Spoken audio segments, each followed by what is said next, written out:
amigos, bem-vindos ao Gente que Fala, sempre ao vivo, de meio-dia a 1 pela Rádio Trianon, AM 740 São Paulo, Rádio Universal, AM 810 Santos. Estamos transmitindo direto do estúdio da Rádio Trianon através da nossa fanpage, Facebook/programa Gente que Fala. Estamos também na AltV, www.altv.com.br. Estamos na TV Guarulhos, canal 20 UHF, canal 3 da NET em Guarulhos, ambas 11h30 da noite. Acesse nosso blog, conheça nossos colunistas e colaboradores, gentequefala.com.br. À sua disposição, WhatsApp 974012235 e um telefone aqui no estúdio da Rádio Trianon, 3289-3580.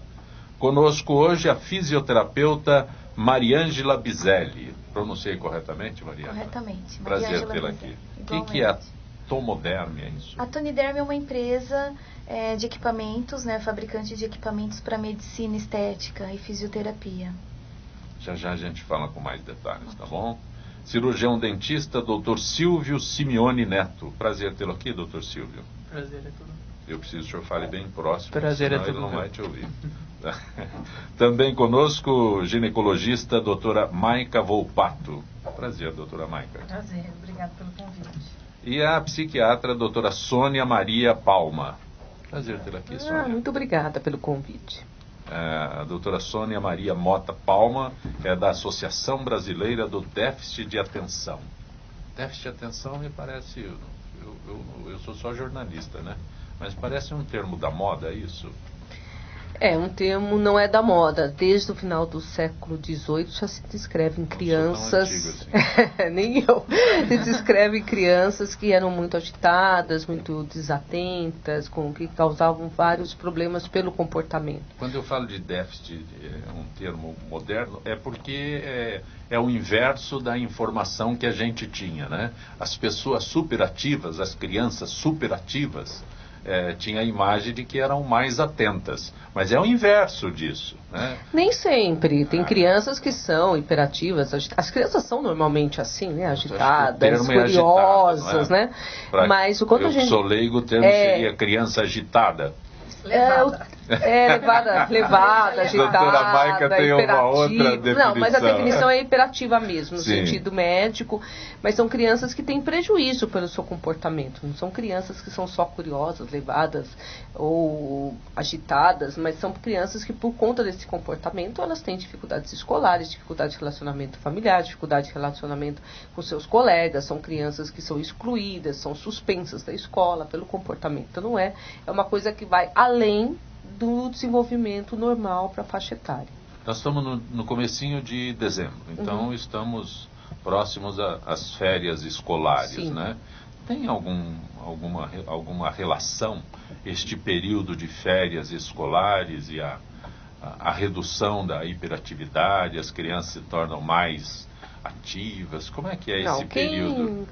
As crianças que têm o diagnóstico, que têm esse transtorno, eu brinco que se a criança não tomar medicação, não fizer tratamento nas férias, quem tem que tomar são os pais, porque eles realmente não aguentam, eles não têm férias, porque são crianças extremamente agitadas, extremamente com comportamentos arriscados, que fazem muitas coisas, às vezes, erradas. Por exemplo, põe fogo em objetos, maltratam animais às vezes, se machucam muito porque estão sempre inventando alguma coisa de agitação para fazer. Então, são crianças que acabam tumultuando muito as férias dos pais e acabam não aproveitando, porque o comportamento fica tão difícil. Então, esse comportamento, inclusive para o diagnóstico, não tem que ser restrito à escola. Ele tem que ser na escola, em casa, na casa dos avós, nas casas dos tios. Senão, se você só for um comportamento observado na escola durante o período escolar, você não pode fazer esse diagnóstico. Esse período, agora outra parte, esse período facilitaria um tratamento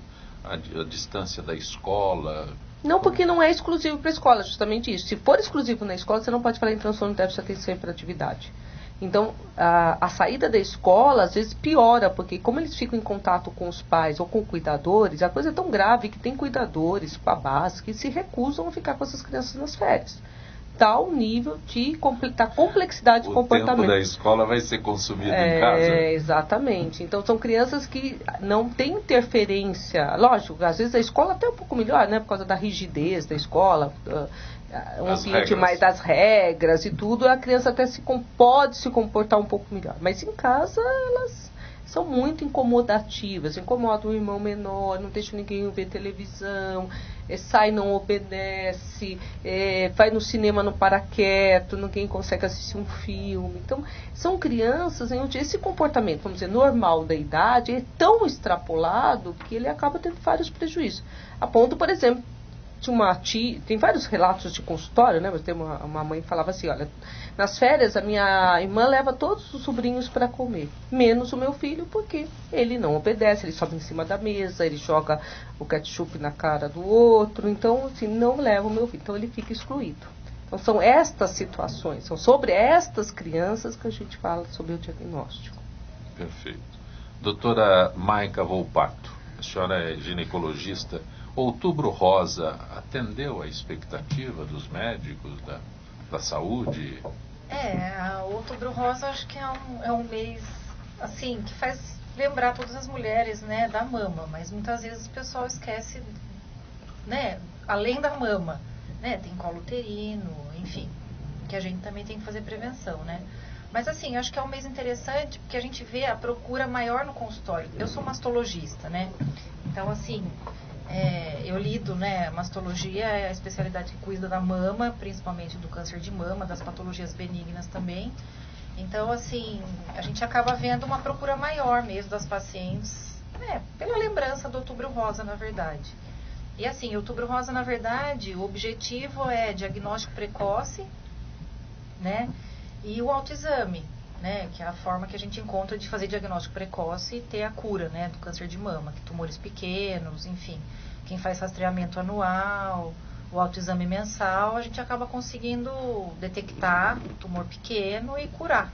A né? senhora está usando uma situação que aqueles que acompanham o Gente que Fala, sabe que eu faço referência muito a isso. A senhora está usando uma situação que eu imagino que o brasileiro não tenha, que é prevenção.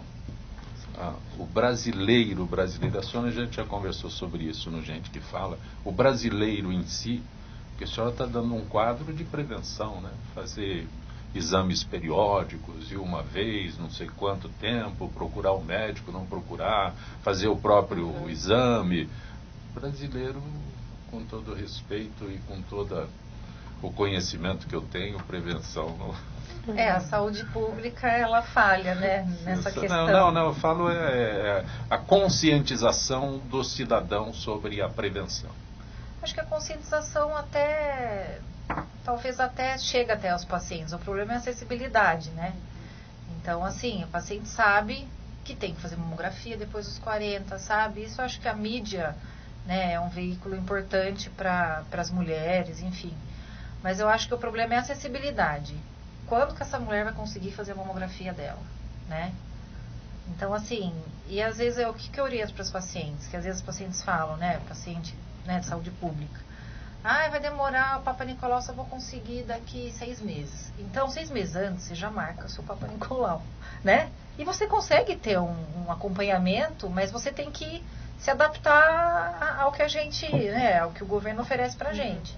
Então dá para ter acessibilidade, né? Não eu se acho contenha, doutora Sônia. Não, mas eu vejo isso também, a gente está falando do TDAH, que é um transtorno da infância, né, mas que adulto também tem, e como é difícil o acesso, né, ao diagnóstico no serviço público e à medicação, né. Então nós ainda não temos um mês aí, sei lá, doutora Sônia, verde do TDAH, ou sei lá, mas... E mesmo a Mariângela e o doutor Silvio, quando eu digo, não é o acesso, não é o acesso, é a cultura, conscientização do brasileiro, eu nem falo de homem, porque a mulher até tem mais orientação já na infância, na adolescência, que deve ter cuidado, né? E uma coisa que eu repito sempre, o homem tem 2 médicos, né? O pediatra e o geriatra. Nesse intervalinho, sabe? E o dentista também. O dentista só se doer. Na odontologia acontece muito isso. Eu ia falar sobre esse assunto. muitas vezes você depara com uma situação, o paciente vai na sua cadeira, ele tem um tratamento de canal, por exemplo, que é algo extremamente complexo na odontologia, mas não dói por algum motivo. E ele te questiona muitas vezes, mas precisa mesmo, sem doer, e radiograficamente está tudo comprovado que precisa. Então, você vê que eles têm a concepção de que só vai quando dói. Eles não, nós. Nós todos, na verdade. E na medicina também não é diferente. A gente só vai quando tem alguma coisa incomodando. E muitas vezes essa dor, ela se passa muito tempo. Quando ela incomoda muito, que você toma a atitude de ir, aí o estado já é bem mais grave, né? Não é esse o aspecto, né, de ter o atendimento. É de procurar. O quadro que o Dr. Silvio colocou, né, é a conscientização das pessoas procurarem fazer prevenção. Não tem prevenção. Dentista só se a coisa doer. Não vai Acho lá que a no mastologia dentista. se beneficia por causa do Outubro Rosa, porque o colo uterino muitas vezes fica esquecido. Essas né? campanhas são interessantes por isso, né? É o São. Setembro Amarelo do Suicídio, é o Novembro Azul.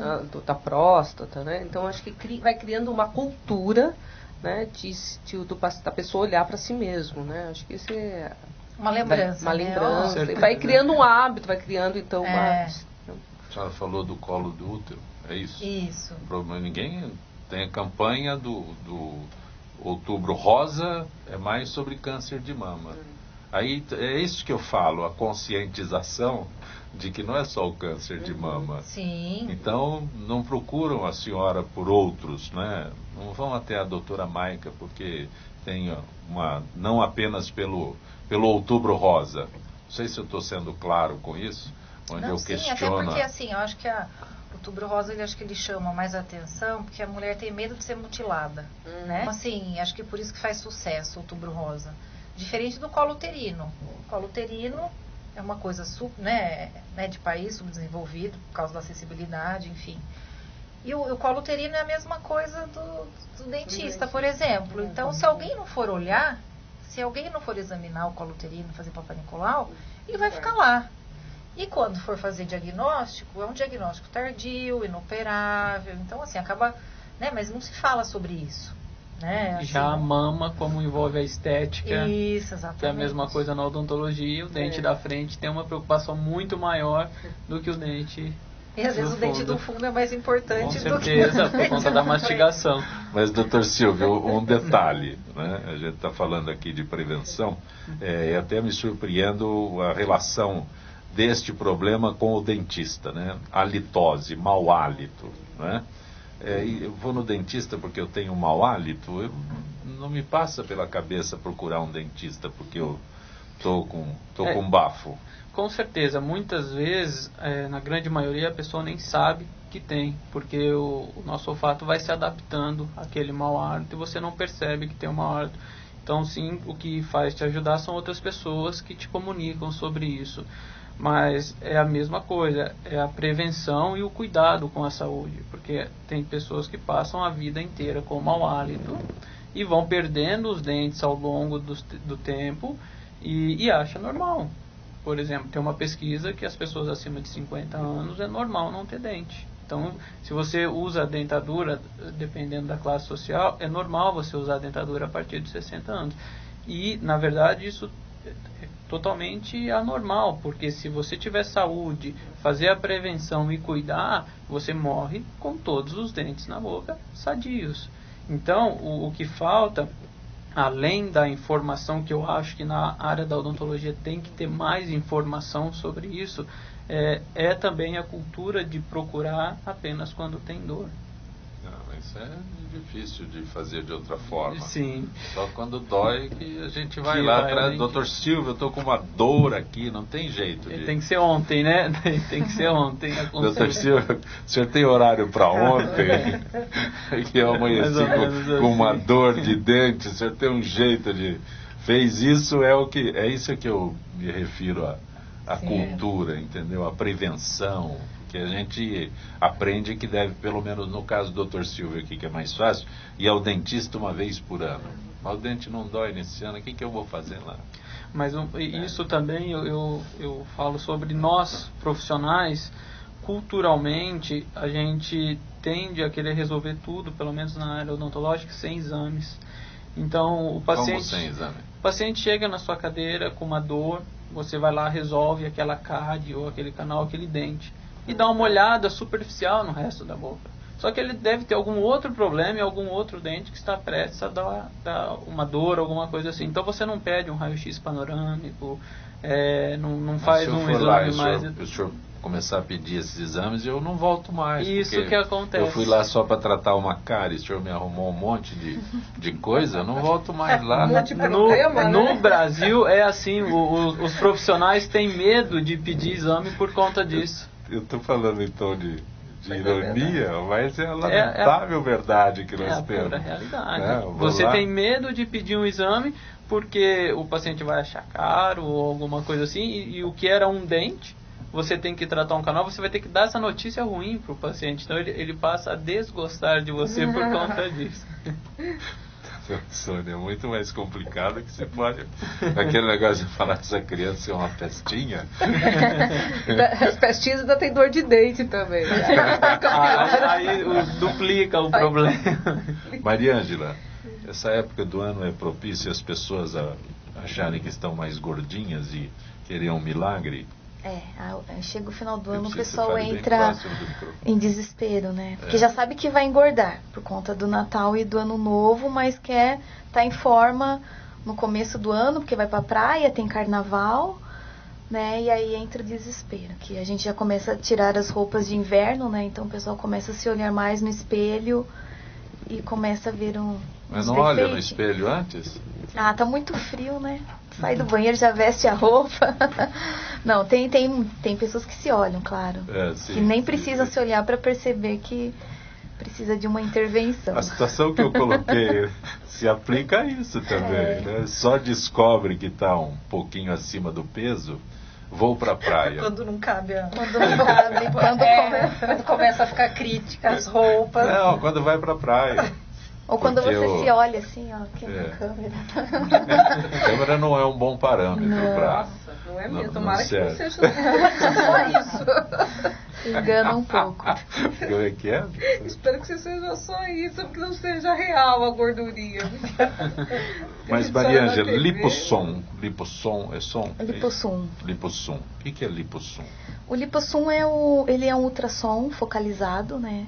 É uma tecnologia que já vem da medicina, que é uma tecnologia usada para tratamentos de câncer de próstata e pedra nos rins, mas que ela também foi desenvolvida para estética, né? Então para redução de acúmulos de gordura. Não é um equipamento para emagrecimento, né? Então é para uma pessoa que está incomodada com alguma gordurinha localizada, às vezes quer entrar dentro de um vestido, vai usar um vestido com decote maior, por exemplo, e tem umas dobrinhas nas costas ou no abdômen, então ele serve para destruir. Ele causa uma destruição do tecido adiposo. Isso é por partes também, não é... Você está dando um quadro feminino. Masculino também. Também Mas tem serve. aquele homem vaidoso que é... Tem, com uma barriguinha assim. Tem sim. Tem? Às vezes são pessoas que malham muito e não conseguem perder gordura num ponto localizado. Este aparelho, ele tem função na face também? Ou é apenas corporal? Corporal. Só corporal. No momento corporal, mas existem sim a intenção de ter facial para fazer empapada, por exemplo. Hoje em dia se fala muito sobre aquela cirurgia plástica de bichectomia, né?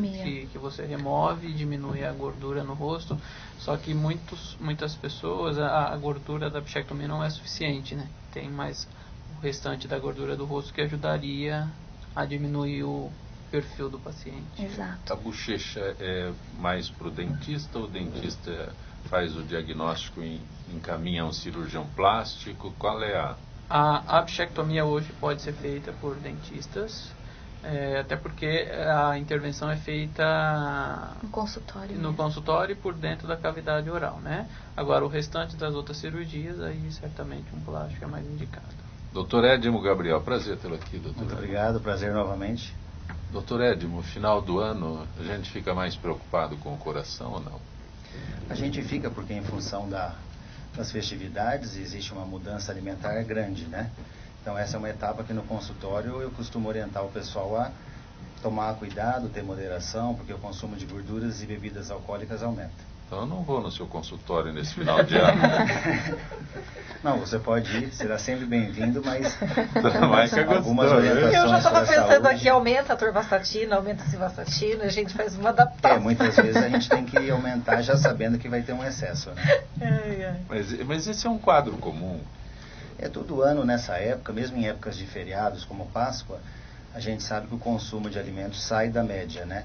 E normalmente alimentos mais calóricos, gordurosos, isso obriga realmente a ter mais prevenção, orientação ou até aumentar a dose de remédio profilaticamente. Mas a gente evita o médico nessa época do ano. Só me procuram nessa época quem realmente precisa, né? Só em último estágio. Só em último estágio, quando a situação não dá para adiar, porque não é uma época muito propícia para procurar o médico, né? O ambiente e o astral não é para ir num consultório, né? A gente fala eu uso muito o tom de ironia aqui, mas é uma situação real. Só vou no Dr. Edson se a situação tiver crítica, só vou no Dr. Silvio se o dente estiver doendo. As pessoas que estão me procurando nessa época têm esse perfil.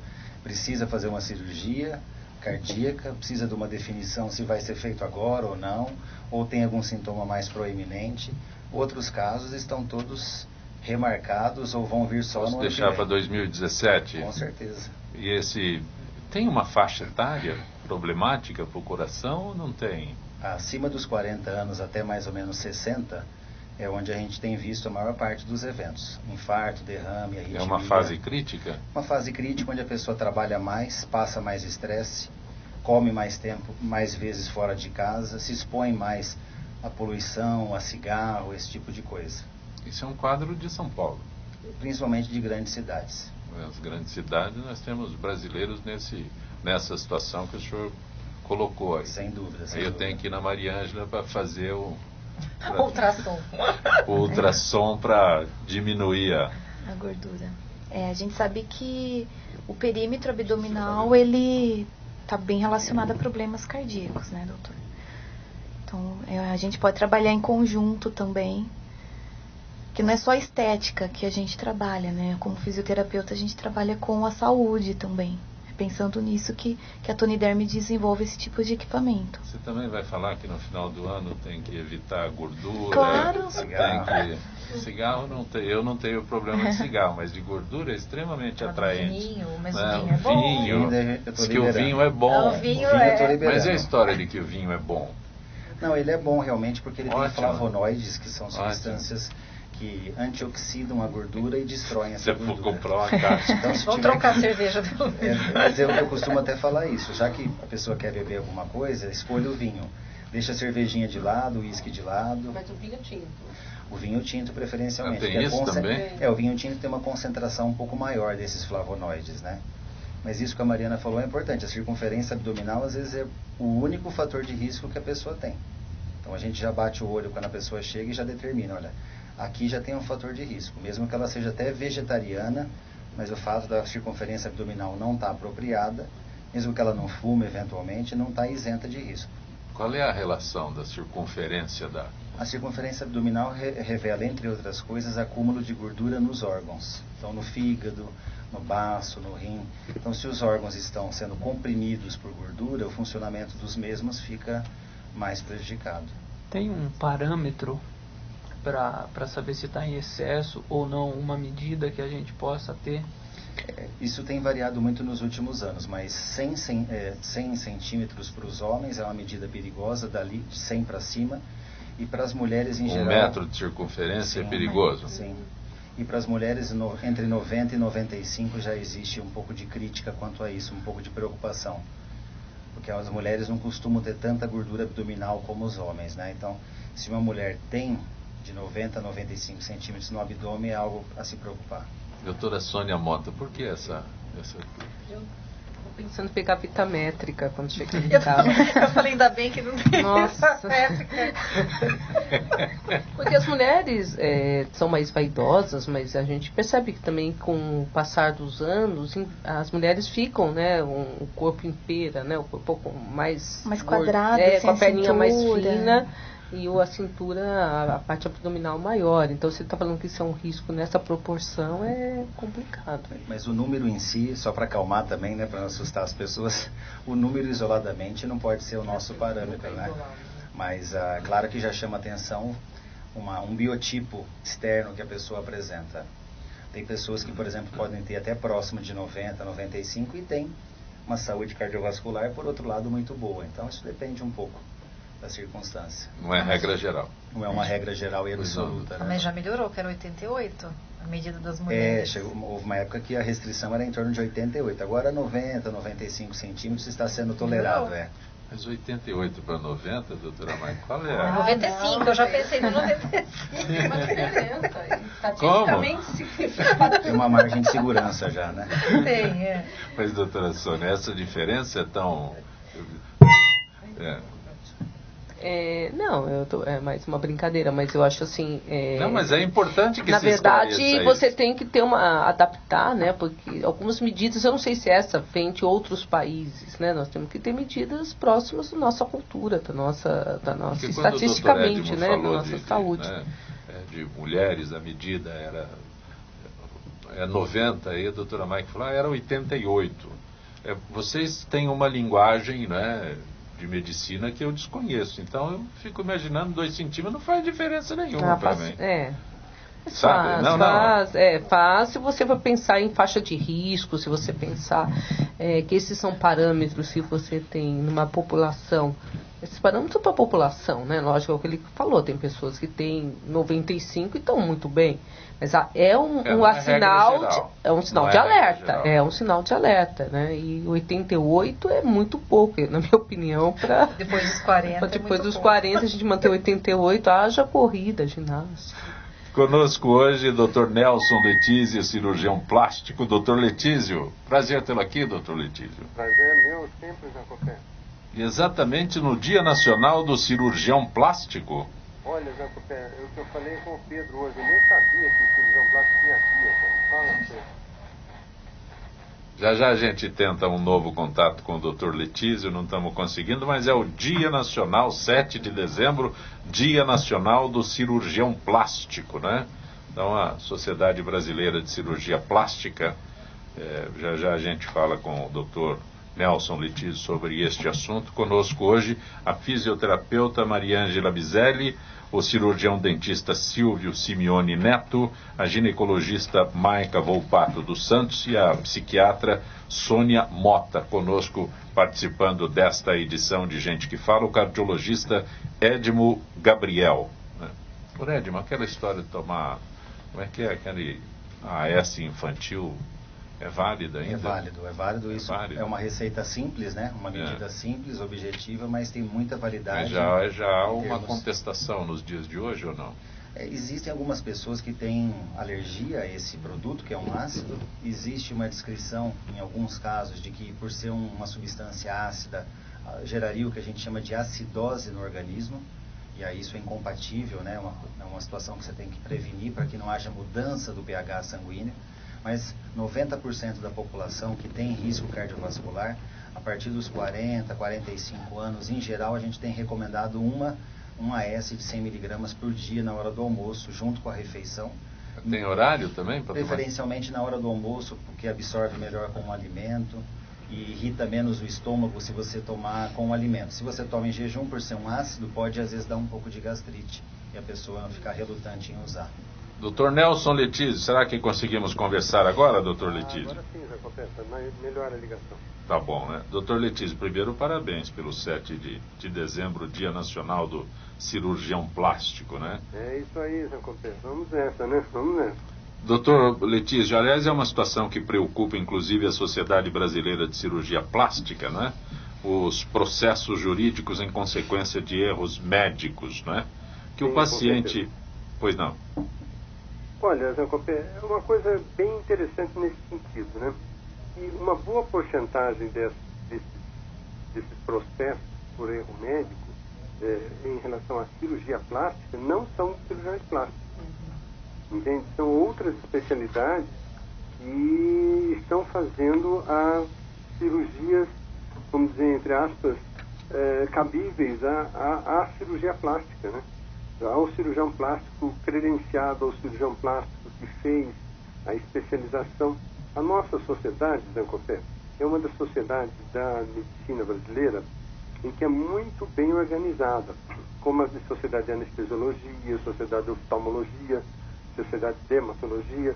São sociedades realmente muito bem organizadas. Tanto é que tanto o Conselho Federal de Medicina como o Conselho Regional de Medicina nos reconhece como sociedade autônoma, ou seja, nós é que damos o título para o cirurgião plástico. Então, como nós somos da Sociedade de Cirurgia Plástica, eu sou membro titular da Sociedade de Cirurgia Plástica. Então, você passa pelo treinamento, você se torna membro aspirante, depois você presta uma prova, você se torna membro associado, e depois você se torna, depois de 2 anos dessa prova, você tem que apresentar um trabalho científico de preferência inédito, aí você se torna membro titular. Então, você tem que galgar alguns passos importantes de estudo, de frequência, todo, para você adquirir um título de titular da Sociedade Brasileira de Cirurgia Plástica. Então, Zancopé, eu acho importante que se divulgue isso. A sociedade está se mobilizando bastante nesse sentido, em que mobilizar a sociedade para a conscientização do cirurgião plástico, como muitas outras sociedades estão fazendo também. Porque se presta muito, por exemplo, a lipoescultura. Faz um furinho, coloca uma cana, tira a gordura, injeta em outro local. Parece simples, mas não é tanto assim.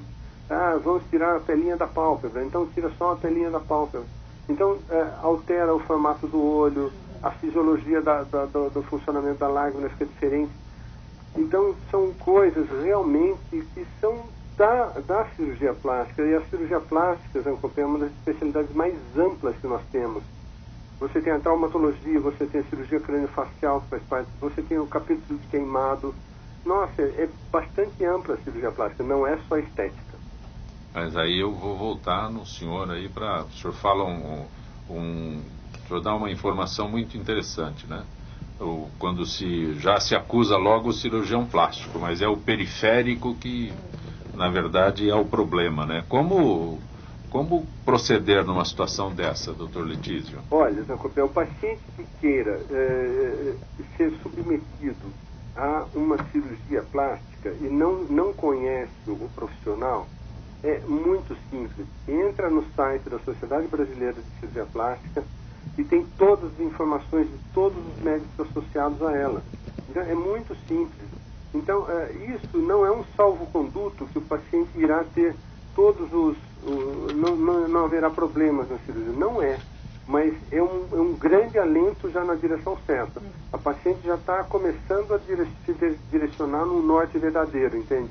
Porque, sabe, não, minha amiga fez com o doutor fulano, nossa, ele é ótimo, ele fez É como há pouco tempo, saiu não sei que canal, eu não acompanhei, um médico dizendo que a lipoescultura com vidrolipoaspiração era uma grande novidade, que emagrecia a paciente, que fazia grandes alterações no corpo da paciente. Veja, como se fosse novidade, a vidrolipoaspiração tem 16 anos de uso, não é novidade nenhuma, não emagrece ninguém, ela serve para tirar gordura localizada, e o colega que fez todo esse alarde não é cirurgião plástico. Então, é uma situação, e saiu numa TV de grande circulação aqui no Brasil. Quer dizer, a sociedade se mobilizou, mandou para nós, todos membros da sociedade, um comunicado dizendo que este colega não é cirurgião plástico, está falando isso. Então, a Sociedade Brasileira de Cirurgia Plástica está se mobilizando para conscientizar tanto a população quanto os médicos cirurgiões plásticos do que eles como eles devem se comportar frente a essas situações. Doutor Letísio, eu agradeço mais uma vez tua gentileza com o nosso Gente que Fala e parabéns pelo teu dia. Muito obrigado, Zancopé. Parabéns para nós todos. Saúde e paz aí, Zancopé. Grande abraço. Conosco hoje a fisioterapeuta Mariângela Bizelli, o quadro que o doutor Letísio descreveu aí. Todos nós queremos milagre. Queremos ir lá na Tony Derme e já sair fininho, sair... Muitas pessoas não querem passar pela intervenção cirúrgica, né? Por conta do tempo de recuperação, às vezes não tem esse tempo hábil, né? Porque após uma cirurgia plástica, dependendo das proporções, a pessoa vai ficar 1 semana, 2, 3, dependendo de repouso, né? Então, daí que entra, por exemplo, o lipossum, que é um tratamento que desde a primeira sessão já tem perda de medidas, a média é em torno de 3 centímetros de circunferência, então faz diferença. Tá? Viu? Mas é gordura subcutânea, tá? O aparelho ele não atinge a gordura visceral. Já 2 centímetros já fez diferença. Dá para enganar um médico, um pouquinho. Doutor Silvio Simeone, tem uma idade certa para começar a tratar de dentes? Sim, Mais próximo. eu costumo dizer que o cuidado com a saúde da criança tem que ser desde que ela está na barriga da mãe ainda. Por quê? Porque você tem que conscientizar o pai e a mãe da importância de dar uma conduta de saúde bucal para a criança. Então, por exemplo, a criança chega com 5 anos de idade no seu consultório com uma cárie enorme e dor. A culpa não é da criança, a culpa é do pai e da mãe. Então, você fala, essa criança não escova o dente, ela não tem percepção para decidir a importância de escovar os dentes. Então você já vai conduzindo os pais a importância de cuidar da saúde bucal da criança. Obviamente, depois que nasce, antes de ter os dentinhos ainda, você já consegue fazer uma higiene da gengiva com as gases.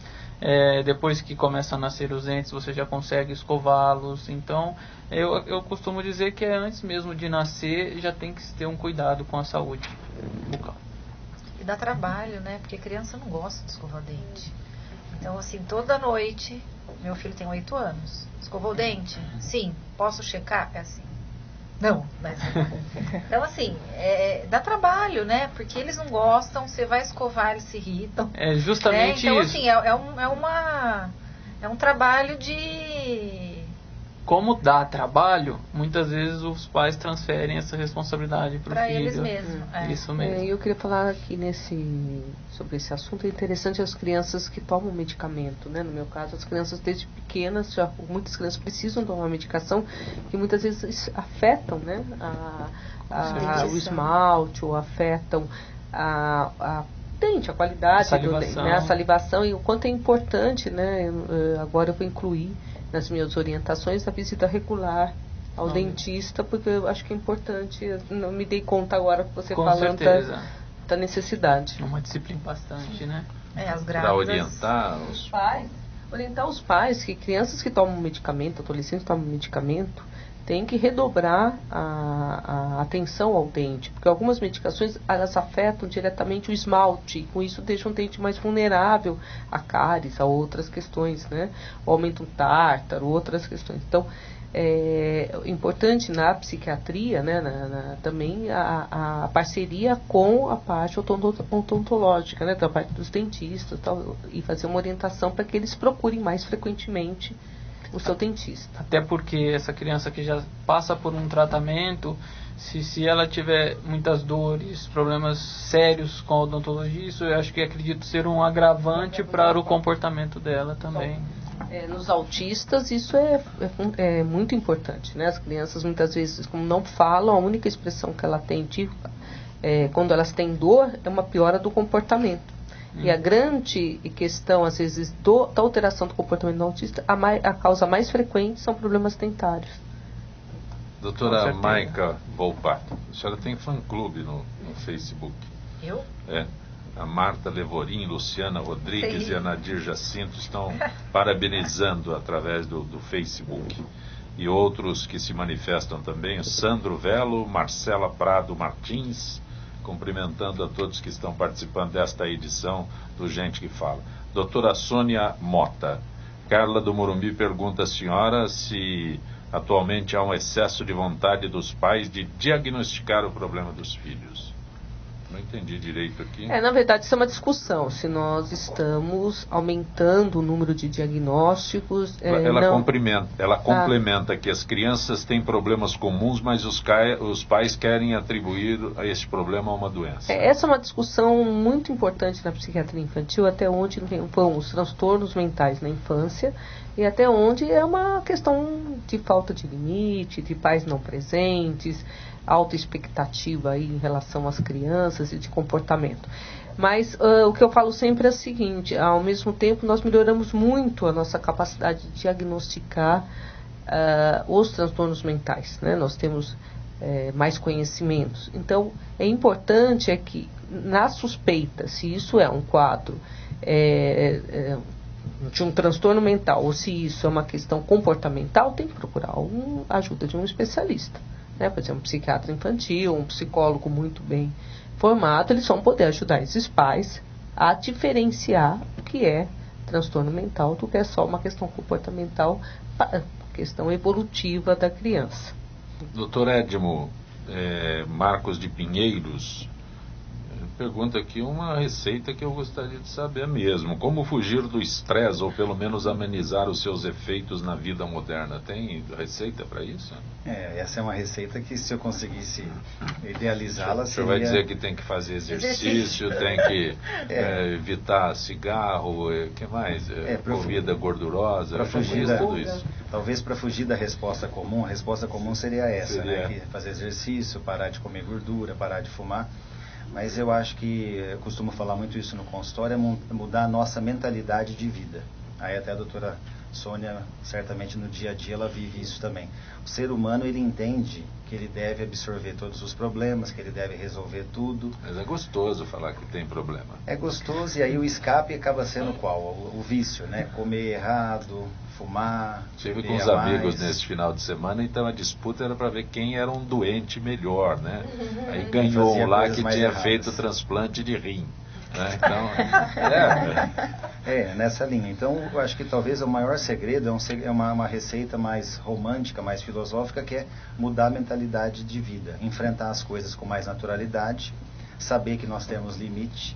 A partir do momento que o ser humano entende que ele tem limites, ele sabe lidar com trânsito, ele sabe lidar com datas, com horários, com situações que ele não consegue resolver como ele gostaria, entende que nós temos limitação e os nossos pares na vida também vão ter características que a gente não consegue controlar.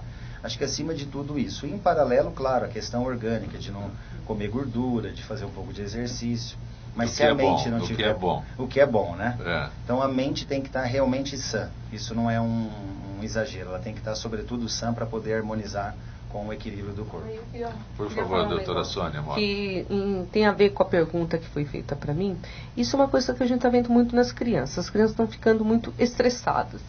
E muitas com sintomas que às vezes eu encaminho para o cardiologista para saber se a taquicardia que ela sente, alteração, é uma questão cardiológica ou de ansiedade. Por quê? Você vai olhar a agenda dessas crianças hoje, ela vai para a escola de manhã, volta, mal tem tempo de almoçar, vai para o balé, para a ginástica, para a aula particular, do reforço, né? Então as crianças hoje sofrem um acúmulo de atividades e elas estão ficando muito ansiosas e muito estressadas por conta da agenda.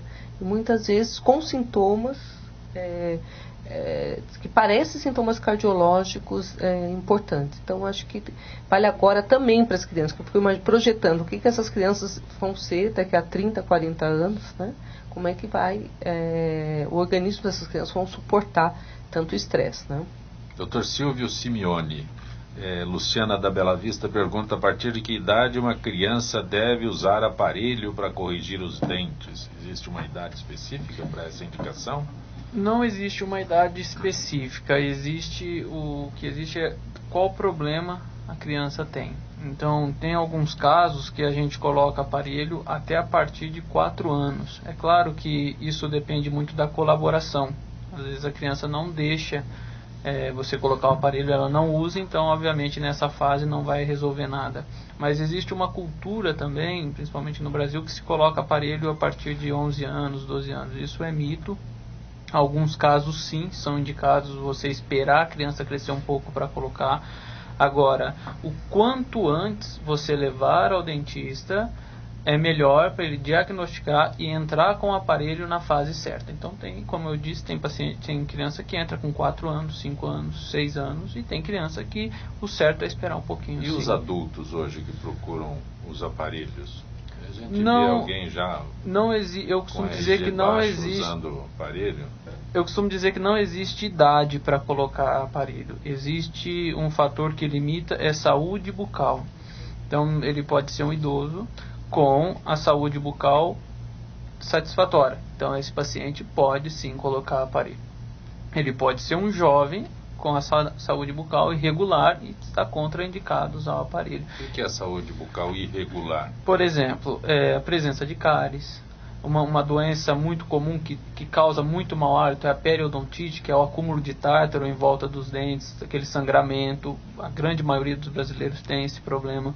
Então, se ele tem esse tipo de problema, eu não aconselho colocar o aparelho, mas ele pode ser um adulto e está tudo certinho, ele faz a manutenção regular dos dentes e pode sim colocar o aparelho. Mariângela Bizelli, o Júlio de Santana pergunta por que o mercado de estética e beleza segue crescendo mesmo com a crise. Segue crescendo? Isso é uma informação que eu não sabia. Sim, é um dos setores que menos teve interferência. Todo mundo quer ficar bonito, é isso? Nós moramos num país onde se expõe muito o corpo também, né? Então, isso não é fato, né? Tanto que a gente tem uma costa larga aí no litoral, de praias, né?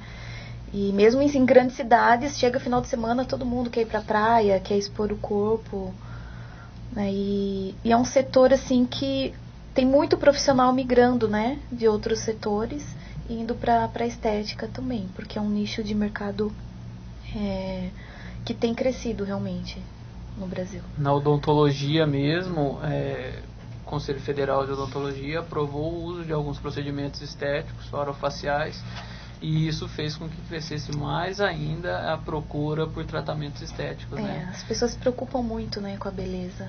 Inclusive, nessa época do ano também, a procura é muito maior, né? Todo mundo vai tirar férias, praia. Procura o dentista nessa época para sorrir melhor? Com certeza. Fazer clareamento. Outubro, novembro, a partir de outubro você vê um aumento significante na procura por tratamentos estéticos. Isso é todo ano. Clareamento dos dentes. Clareamento dental, as lentes de contato, que hoje está muito em alta, são aquelas capinhas de porcelana que você coloca na frente dos dentes. Lente de contato dos dentes, né? Lente de contato dos dentes. Esse é um termo popular, né? Sim. São as facetas de porcelana, né?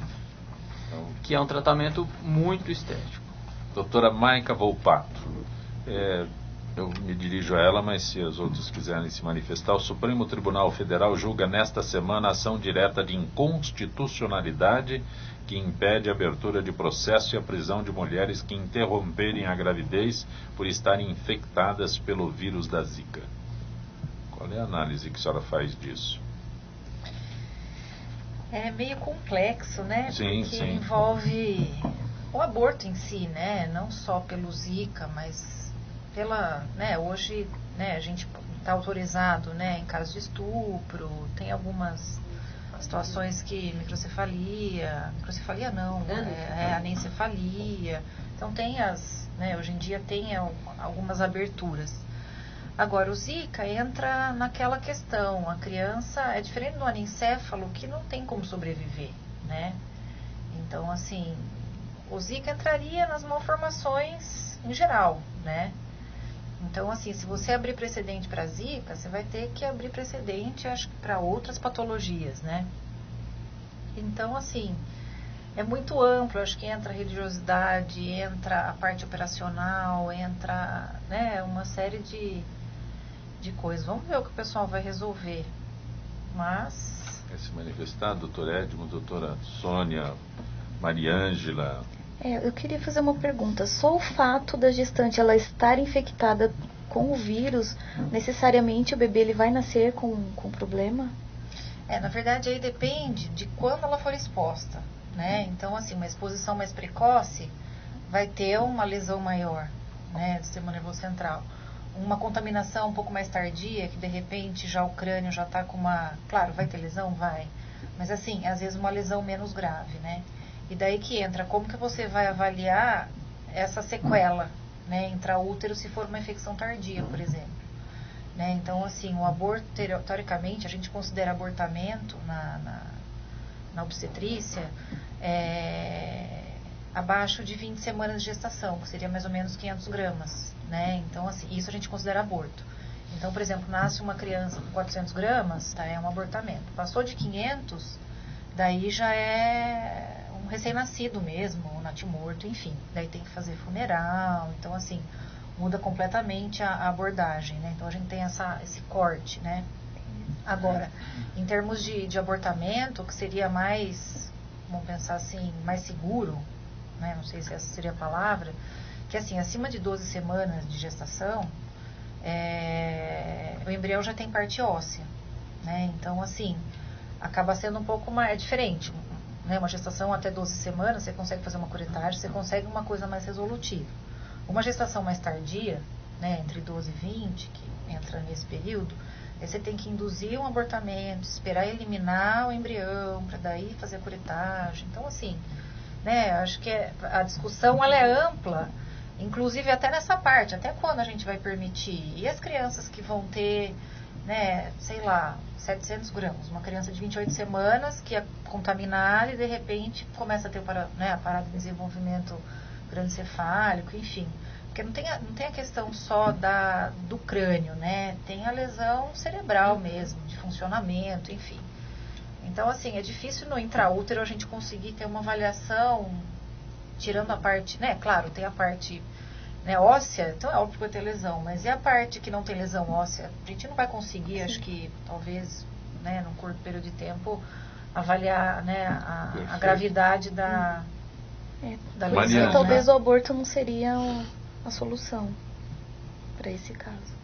Então, isso que eu falei, porque daí tem várias patologias que, né, uma microcefalia, tá, de repente, né, por exemplo, que nem a gente estava falando do autismo, eu que sou ginecologista, eu escuto, se eu soubesse que ia ter uma criança autista, ou se eu soubesse que ia ter uma criança sindrômica, ou eu tiraria. Eu ouço isso todo dia no consultório, né? Então, assim, por isso que eu falei, é uma questão difícil da gente, né? É que a vida dessas famílias, né, que tem essas crianças é muito difícil, até por conta da acessibilidade ao tratamento, né? Quanto pior ou mais baixa a classe socioeconômica, mais complicado fica o tratamento dessas crianças. É o que você falou, tem que ter uma discussão, acho que talvez da sociedade, né, como um todo, de esclarecimentos, isso que você colocou, né, para que até a população pudesse ter uma noção exata da decisão que ela vai tomar, né? Nós estamos no finalzinho do Gente que Fala. Uma última pergunta para Mariângela. O que é o CRIUS? O CRIUS, ele é um equipamento de criolipólise, né, que é uma técnica utilizada também para redução de gordura, mas nesse caso ele vai utilizar o resfriamento da pele, né? A gente chama de congelamento da gordura. É um pouquinho mais demorado que o lipossumo, o resultado, né? Mas é uma técnica já comprovada também e de largo uso na estética. Também vai preparar o corpo. Você tem um endereço para que um endereço eletrônico se possa localizar a Toniderme, a Mariângela Biselli? Temos a Toniderme com mmudo.com.br e tonidermesp.com.br e tem também o site, né, quem está interessado em tratamentos com o lipossum, né, lipossum.com.br. Grato por ter vindo ao nosso Gente que Fala. Obrigada pelo convite. Doutora Maica Volpato, agradeço tua gentileza de ter participado do nosso Gente que Fala. Eu que agradeço. Obrigado pelo convite. Doutor Silvio Simeone, cirurgião dentista, agradeço tua gentileza também. Eu que agradeço o convite, até uma próxima. Tem idade depois para ir no dentista? Não? Porque eu perguntei quando começa, aí quando termina tem idade? Né? Não, até o final da vida. Que bom. Doutor Edmo, dá para fazer algum milagre até o final do ano, doutor Edmo? Dá para a gente dar uma enganada, como a gente diz, né? Vamos exagerar num dia e compensar no outro. Essa é a melhor receita nesse final de ano. Vamos comer bem, aproveitar essa época. mas compensar nos dias posteriores, aí tomar mais líquido, essa coisa toda, para fazer um exercício. Já guarda, já agenda a consulta. Já agenda e já deixa pré-agendado com o cardiologista. Tem um endereço para localizar? Tenho, é o drgabrielcardio.com.br. Grato por ter muito vindo. Obrigado, uma honra, espero estar aqui outras vezes. Doutora Sônia Mota Palma, sempre muito bom tê-la aqui. Eu que agradeço, é muito bom vir aqui, viu? Muito Como obrigada é que eu acho a senhora nas redes sociais? Pelo meu e-mail, né, o soniammpalma@hotmail.com, ou no Face é Sônia Palma. Grato por ter vindo a Gente Obrigada. que Fala. Direção-geral do jornalista Fausto Camunha, diretora de produção Zenilda Salvato, redação Pedro Esquiavon, produção cultural Ricardo Godoy, na Rádio Trianon, Benebene, Cléo Rodrigues, Neildo Neres, Ricardo Valim, na direção da TV Guarulhos, Fernando Mauro, na direção da UTV Alberto Luquete, na técnica James Eduardo, Paulo Afonso e Iago Matsumoto. Estaremos de volta amanhã, meio-dia. Gratos, até lá.